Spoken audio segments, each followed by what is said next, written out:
Livestream video. Yes, I can see the video. Hit that Skype. Last modified? Nope. Other way. Nope. Nope. There we go. Alright. Hello, everyone. Welcome to T-Bomb R. It's very exciting.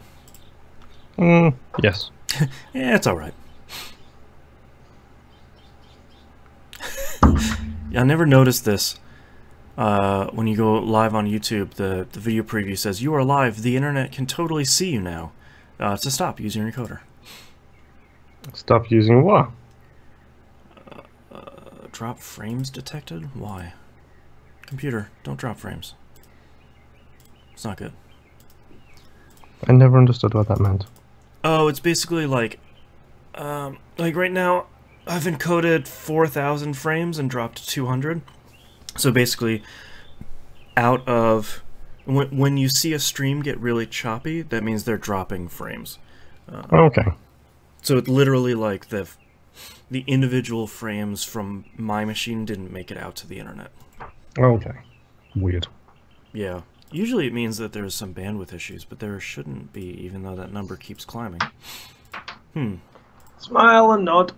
Yeah, if that continues, I'll just restart my router between shows. Okay. Why is my microphone doing the stupid white noise thing? I hate you, Snowball. Why? Why? Hello. Are you still gonna do it if I rub my beard on it?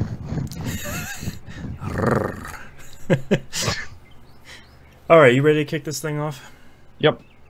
Alright, starting in 3, 2, 1. Welcome back to another episode of The Binding of Moonpir Boston Rebirth. I'm your host, Boston. Joining me, as always, is Moonpir. Not gonna lie, I was waiting for you to say TVGP. I got it this week. Now we'll see if I can get the other episode. Yeah. Boy, we had a bunch of weird dailies this week. Yeah, like, really stupidly weird, including the weirdest of all, which was the duplicate daily. It was so nice we had it twice. Yes. No, it wasn't. That was a terrible one. It had the stupid... It had the stupid bear thinking that splits in two, and I just constantly take damage from it. The one you fight before Mega Satan. Oh, the bird. Oh, yeah, the one that's like a mini Satan that splits into two. Yeah, Junior Diet Satans. Yes, yeah, that guy. And then they all do the cross beams, which is the worst. Yeah. Yeah, it was guy. To make it worse, it was a lost daily that went, I think, all the way to Mega Satan, right? Don't know if it was a Mega Satan run. It might have been a dark room. Yeah, it went, you know, all the way or nearly all the way. And man, just one of those. I made it all the way through in the first daily, and then when it came up, I was like Neo from the Matrix fighting, not Teratoma. No, it is Teratoma. The first daily. And then the second one just cornered me with like 4 of the bouncing parts and just hit me twice right back to back. I did terribly on both of those. Like, really, really terribly. So yeah. They were tough ones. So far this week, it's 5-1. I haven't even done today's yet. I'm feeling a bit punched in the face by Isaac this week. It's just not been nice to me at all. Yeah. I mean... The dailies were really rough this week, but my normal runs were rough this week as well, to be honest. And I don't know if it's because my headspace is somewhere else, Monster Hunter, or just because it's a bit of a rough period right now. But for whatever reason, I'm getting a little beat up by Isaac. Now I know it'll loop around, and I'll get back to the owning the Isaac mode. But this week has been a kick me in the face while I'm still down. Like, as of today, it's 5-1 to you. Like, I only took one barely, and I think it was Tuesday's run, but every other run, even your horrible run with the loss yesterday, you still beat me. Well, I have a minor positive spoiler for you on today's daily. Obviously, since it's Sunday, it's a normal mode Mega Satan run. And it goes a pretty cool way on the very first floor. I walked in one of those like L-shaped rooms, and sitting on a pedestal surrounded by just some breakable blocks was Mom's knife. Oh, okay. And she's like, oh, okay. And, you know, me and I think it was Judas. I mean, me and Judas and one of the, whatever it's the Incubus, I think it was, were just throwing knives for that entire rest of the one. Yeah. It was great. No, I am looking forward to doing it. It's just sitting down and actually doing it. But no, like these dailies have just been so tough this week, especially with the double daily, and it's, you know, I'm still getting, like, even with the X, I'm still getting crashes on my game, and I don't know if that's just because at this point I'm assuming it's a hard drive issue, because I have mine installed to my 4 terabyte hard drive. So I can only assume, because this is the only game I'm really getting consistent crashes with still. So I'm assuming that's a bad section of the hard drive where it happens to be located. You know, I get a bunch of crashes on PS4 too. I think it's Nicholas? You know, part of what, well, yeah, Nicholas is part of it, but it's also, you know, Ed has said in the past, you know, when he's working with the programmers over at Nicholas, that's just, at this point the game has gotten so complex that, you know, trying to swash out crash bugs is going to be, you know, did you start an Eden run and you got this 1 in a million combo that just crashes the game every time? Or, you know, our favorite, which is Maggie goes into a, you know, takes a left into a curse room on the beginning of a run and it crashes. You know, it's like, yep, that seems like an easy thing to QA and reproduce, but, you know, is it fixing an easy it is a thing to different fix? problem. Yeah. No, it's like the is it Lilith is the one with the razor blade? Eve. It's like her. Like if you have 2 hearts and you go into a curse room with 2 hearts and then leave the curse room to take you down to that It's a Terrible Night to Have a Curse and the transformation, every time it crashes for me. Oh, really? So I can't leave one of those rooms. Yeah. I don't know why. It just happens. Yeah, I mean, it's that sort of thing where it's, you know, you can look at it from the outside and be like, I can reproduce this. Why, you know, why isn't it fixed? But that has to be such a huge code base at this point, even after they rewrote it for Rebirth. Oh yeah, definitely.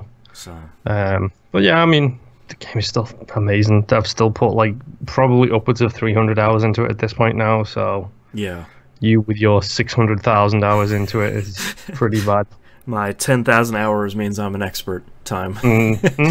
Well, and Moonpir and I will eventually, once both he and I have stuff set up, move over to the PC to join the favored crowd. Yeah, the ranks of the elite. Yeah, not the second class console peasants. Yep. Even I thought Switch would even get a little bit more love because it seems to be selling well and had a lot of buzz for being released pretty early, and then Loki's horns still don't drop. So yeah. You know, they legitimately, I get the feeling. What's his name? Edmund. Yes. Yeah. I get the feeling he cares. I get the feeling Nicholas just doesn't. Well, there was a really interesting thread on Twitter the other day where Ed was posting about the final booster pack that's going to come out on PC, saying like, it was bigger than I thought. We're just going to put more stuff in there than I thought. I think I'm done planning what's going to go in there, and I'm about halfway done. And then once all that's done, then Nicholas is going to put it all together and put that stuff on the other platforms. And a bunch of people were coming in and saying, like, look, I'm really disappointed you didn't stick to the monthly plan like you originally planned for booster packs. You know, I feel a little bit deceived by what happened. And he said, oh, well, I sort of assumed that people would like less frequent but much bigger booster packs. And someone come in and said, we do, but you need to tell us that. And his response was basically like, oh. It's one of those things where like he could have come back and said like, well, screw you, like I'm giving you free con, and he was just like, right, I guess I didn't do that. Crap, I'm so sorry about that. I will do better in the future. And it's like, cool. Yeah, he seems like a really nice guy. Like like from everything you hear about the auteurs of the video game industry, Like, everyone's got their quirky whatever natures. Like, you hear about people like Kojima, and he's a nice guy, but he is clearly insane. Yes, You know, mostly positively insane. yeah. Yeah. But then you hear about other people like pixel side-scrolling, collect the cubes fella. Phil Fish. Yes, who is... I like that I got that. Because when you're talking about quirky personalities in the video game industry, Yeah. he's one of them. Yeah. Positive or negative, that guy is a little on the quirky side. Yeah. And I like, you know, Edmund regularly features his large collection of fan-made Isaac stuff that people send him. You know, like he has a giant display case in his house, and he said, if you have stuff you made, I will put it in there. Like, here's a P.O. box, you can just send it to me, and that's pretty cool. I agree. Yeah. I feel like he really does care. Like, he really does love making games. If he didn't, I feel like he wouldn't still be stuck on Binding of Isaac. Yeah, I think if he didn't care about the games themselves, I think Meat Boy would have broken him. Because that's for sure.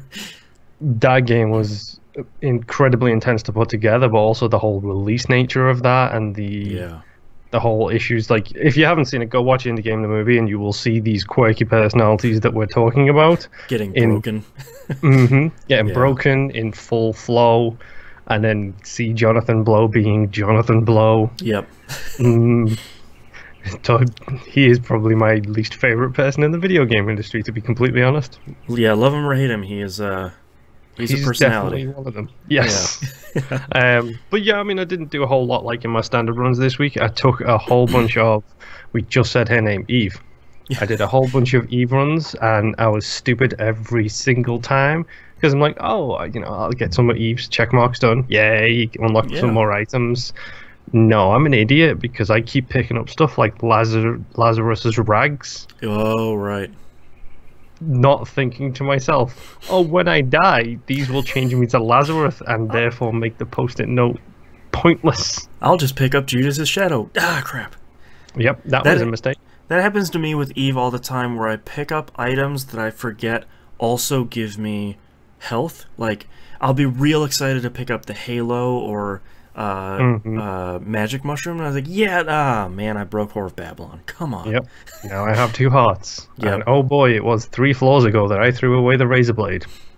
Or it's one of those weird ones like Fat Odd Mushroom, where I'm like, I know Skinny Odd Mushroom doesn't give you health, but Fat Odd Mushroom does, and I'm like, oh, I get a damage bonus. Oh, no, I don't. I got health. Yeah. But no, I've had a couple of really good runs with it, but I just keep making the same mistake. One, it was Judas. One, it was Lazarus. The other one, it was, I can't remember if this is the right one, so I just picked up the Poster of the Lost. Oh. Because I'm an idiot. Just finishing, you know, firming up that flowchart. That's all it is.